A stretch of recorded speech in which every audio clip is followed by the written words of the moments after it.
Pareil, l'itinéraire de ma vie a commencé sur la route de la fécondation. Endroit idéal à ce qu'on dit pour le début de voyage sans destination. À ce moment où je m'installais, quand il n'y avait pas trop d'espace. Quand ça va mal, je signalais et j'envoyais des coups de pied quand ça me dépasse. Mais au fur et à mesure, je devenais fort, je finissais par m'y habituer. Je commençais à me faire assez confort quand finalement on m'a forcé à déménager.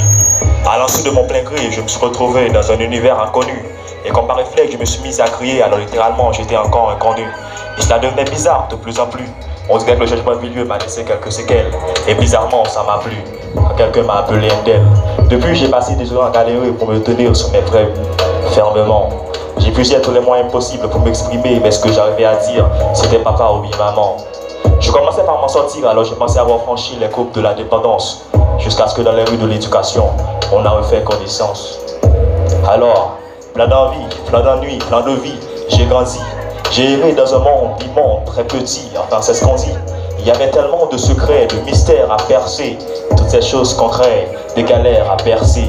Il y avait tellement de secrets, de mystères à percer, toutes ces choses concrètes, des galères à percer. Je ne savais pas comment, mais je grandissais assez vite. J'étais déjà en 5e, c'est fascinant comme les jours marchent à la va-vite. Et à cette allure, je n'arrivais pas à tout comprendre. Je m'en sortais pas avec un maths, et moi et les meufs, on n'arrivait pas toujours à s'entendre. En errant dans les allées de l'école, j'ai rencontré de nombreuses figures. Il y avait les tarés, les intellos et ceux tout le temps qui rigolent. Et moi, j'ai bien aimé cette aventure. Je ne connaissais pas trop bien la route, donc j'ai avancé avec incertitude. Incessamment, j'ai changé d'attitude. Il y a une certaine altitude, j'ai outrepassé mes habitudes. Une aptitude d'adaptation, c'est ce qu'il me fallait pour accélérer. Il y avait tellement de déviations que c'était facile de se leurrer. Alors, plein d'envie, plein d'ennui, plein de vie, j'ai grandi. J'ai erré dans un monde immonde, très petit, enfin c'est ce qu'on dit. Il y avait tellement de secrets, de mystères à percer, toutes ces choses concrètes, des galères à percer. Alors, plein d'envie, plein d'ennui, plein de vie, j'ai grandi. J'ai erré dans un monde immonde, très petit, enfin c'est ce qu'on dit.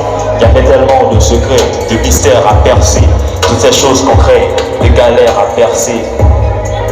En fait, j'ai terminé mes études très tôt, au moins c'est ce que je croyais. Alors je me suis inscrit à l'université de la vie sans connaître le taux, comme si le choix j'en avais. Je me suis servi d'un stylo pour pouvoir me frayer une voie. Entre l'ignorance et la sagesse, j'ai essayé de maintenir l'équilibre avec un stylo qui dépasse une quelconque voie.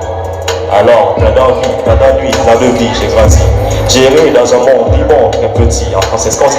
Il y avait tellement de secrets, de mystères à percer, toutes ces choses concrètes, des galères à percer. Alors faut croire que mon voyage a été comblé de surprises. J'ai emprunté le bitume, mais je préfère de loin les sentiers battus. Parfois je me concentre sur l'avenir et parfois je lâche prise. Mais je perds jamais de vue ce pourquoi je me suis battu.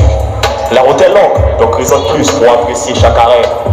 Moi je profite des bouchons pour passer du temps avec ma plume ou encore pour slammer comme jamais. Merci.